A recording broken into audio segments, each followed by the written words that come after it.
যিহেতু ৰাজকুমাৰ চাহ ঘৰতে আমাৰ চাহ জনগোষ্ঠীৰ আদিবাসী লোক ল'ৰা এজনে তাত কাম কৰি আছিলে। কাম কৰি থকা অৱস্থাত দুদিন আপোনাৰ কাম ক্ষতি কৰাৰ কাৰণে ল'ৰাটোক 400 টকা পইচা পাবলৈ আছিলে। সেই টকা আনিবলৈ গৈছিলে, কিন্তু পইচা আনিবলৈ যাওঁতে সেই পইচাটো বিচাৰিছিলে। সি উপৰঞ্চি কৈছে তোক কিহৰ পইচা দিব লাগিব বোলে, তই দুদিন বোলে কামত নাহিলি, কিহৰ টকা লাগে তোক, মোৰ বোলে ইমান লছ তই কৰিলি, তই উপৰঞ্চি 1000 টকা দে বুলি কৈ আমাৰ চাহ জনগোষ্ঠীৰ ল'ৰা এটাক এই বিহাৰী এজন মাৰিছে। গতিকে আমি কিন্তু সহ্য কৰি থাকিব নোৱাৰোঁ।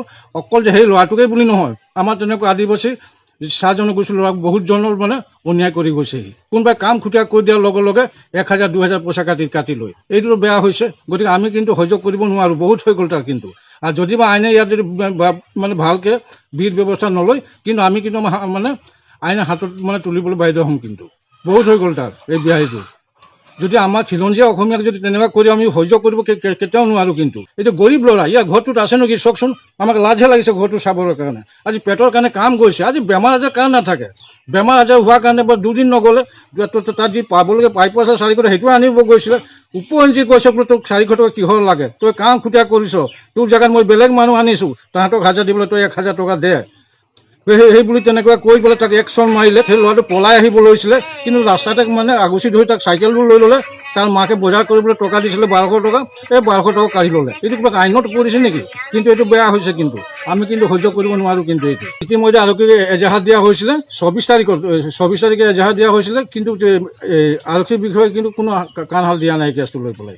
গতিকে আমি দুখ পাইছোঁ অন্ততঃ।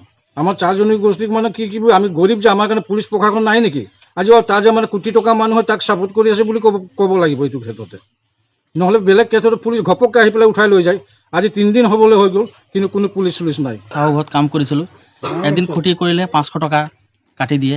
আৰু মানে গা বেয়া থাকিলে বা কিবা জ্বৰ থাকিলে সেইবোৰ নাচায়। মানে 500 টকা 1500 টকা 1200 টকা যিমান মানে পাৰে কাটি দিয়ে। দুদিন হ'লেতো আৰু বেছিয়ে কাটে। মানে তাৰ বহুত মানুহ তেনেকৈ কৰি থৈছে।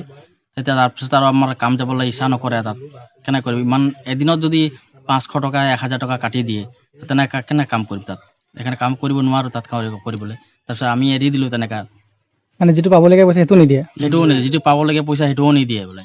আৰু মানে বেলেগ মানুহটোৰ জেগাত বেলেগ মানুহ আনিছোঁ কাম কৰিবলৈ, সেইটো পইচা তই ভৰিব লাগে, তেতিয়াহে মই বোলে পইচাটো দিম বুলি কয়।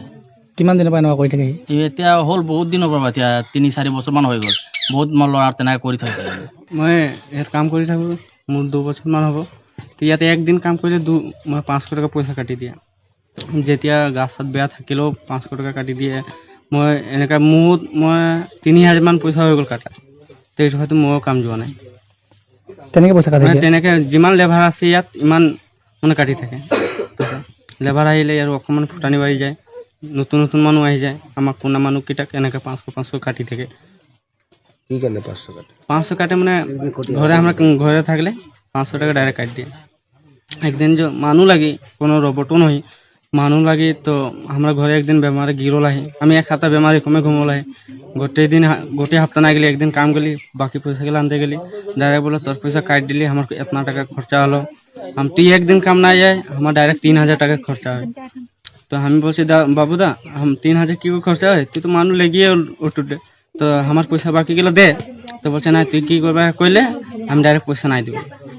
আর ওই বিশ্বকর্মা আমি কাম করলি, বিশ্বকর্মা 3 দিন কাম করি, 3 দিন কাম করে 300 টাকা পয়সা পাইছি, আর বাকি দিন নাই পয়সা পাই। এখন যদি পয়সা পাই আমি ঘর কি করে চলবো? আমি এটাই কম, অনাৰ অসমীয়া ইমানেই দপদপনি হৈছে নহয়, বাগানতে হওক, আজি চহৰতে হওক বা গাঁৱতে হওক।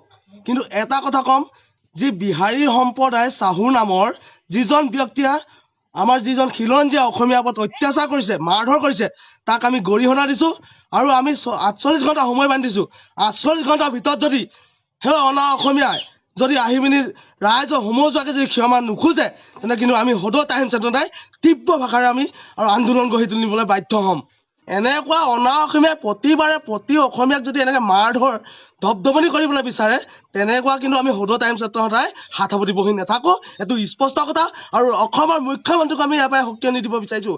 অনা অসমীয়াক যে ইমান আপোনালোকে চল দি আছে, ইমান কাণ্ড চলি আছে অসমত, কিন্তু আপোনালোকৰ চৰকাৰে কোনো প্ৰশাসনে ইয়াৰ কিন্তু কোনো উচিত ব্যৱস্থা গ্ৰহণ কৰা নাই। তাক আমি কিন্তু ধিক্কাৰ